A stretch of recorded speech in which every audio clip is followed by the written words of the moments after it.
बच्चा लोग राम राम। उम्मीद करतनी कि सब लोग ठीक से होगा, पढ़ाई लिखाई ठीक से चलत हुई। एगो बात हम ताहलन से कहे के चाहतनी, संगति हमेशा ठीक रखे के चाहिए। यानी कि यार दोस्त जौन बनाव अच्छा लोग के बनाव। अगर आदमी अच्छा ना हुई तो चाहब ना चाहब ओकर बुरा आदत तारा लाग जाई। अगर संगति ठीक नहीं खे नाहियो चाहब तो कुछ न कुछ दोष तारा में आ जाई। ऐसे ही कहल जाला कि संगति हमेशा ठीक रखे के चाहिए।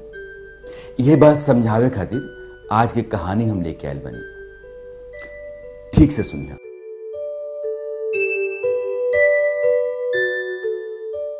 बहुत पुरान बात है। एगो आम के पेड़ पर एगो तोती रहत रही। उनका दूगो छोट छोट बच्चा रहे, बहुत सुंदर। जब तोती बाहर खाना लेवे जास तो दोनों बच्चा आपस में बहुत खेलसन, मस्ती करसन। एक दिन तोती खाना लेवे बाहर गईली, बच्चन के घोंसला में छोड़ के। वही घड़िया बेचारा दोनों अपन खेलत रहलन सन।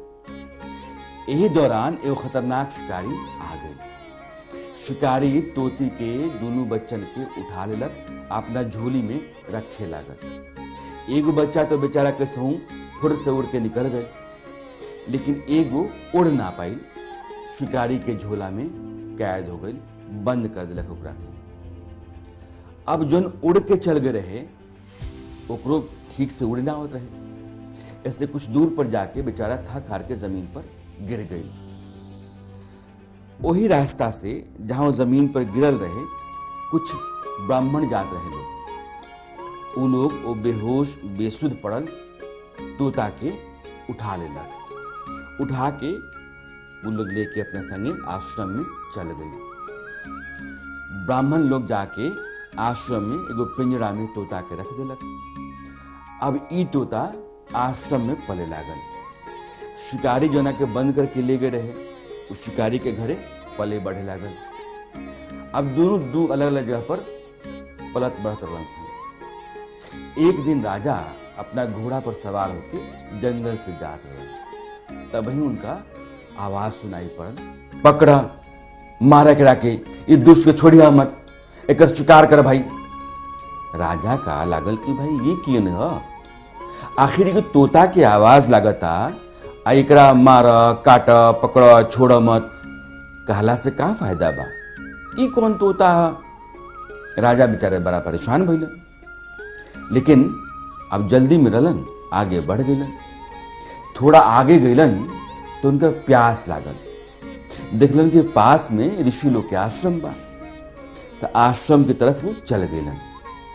राजा पानी पिए खातिर जैसे ही अपना घोड़ा से उतरलन आश्रम के सामने, वैसे ही उनका आवाज सुनाई पड़ल, आवा राजा, हमरा आश्रम में तहार स्वागत बा।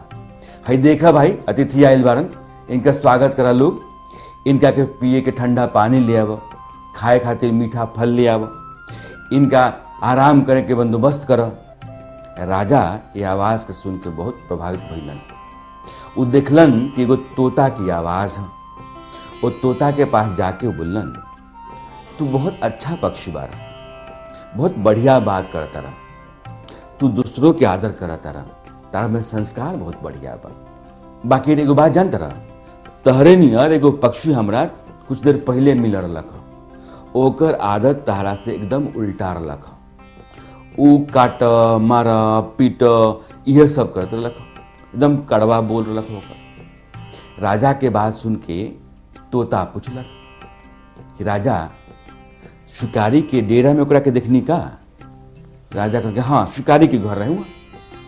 राजा के बात सुन के तोता के आंख भर गई।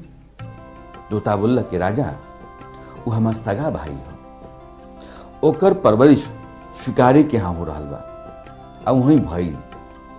ऐसे वो जब देखे कठोरे बोलेला, मारा पीट काट ये करेला। हमार जोन लालन पालन बा वो साधु महात्मा के बीच में भइल, ऐसे हमार बोली मीठ हो गई। तोता के बात सुन के राजा के सब समझ में आ गई। उनका ये बात पता चल गई कि संगति में रहला से का होला, आज संगति जौन खराब होला त का होला। दोनों में इंसान अलग अलग हो जाला।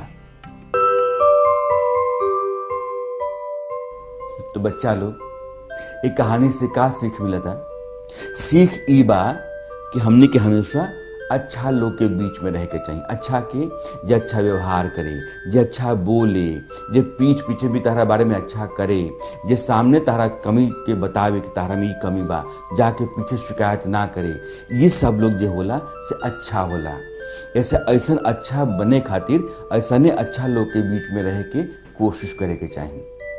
उम्मीद करता नहीं कि कहानी पसंद आई, लेकिन वो बात समझ लो, हम खाली कहानी सुनाई, कहानी के सीख बताई, इससे बहुत मतलब हमार सदत नहीं है। जब तक कि कहानी के सीख के तो लोग अपना जीवन में उतरबा ना। ऐसे कहानी सुना, ओकर सीख अपना पास रख, अपना जीवन में ओकर इस्तेमाल करा। तो अब हम चलता नहीं, अगला बार जब आएम तो एगो और अच्छा कहानी लेके आएम।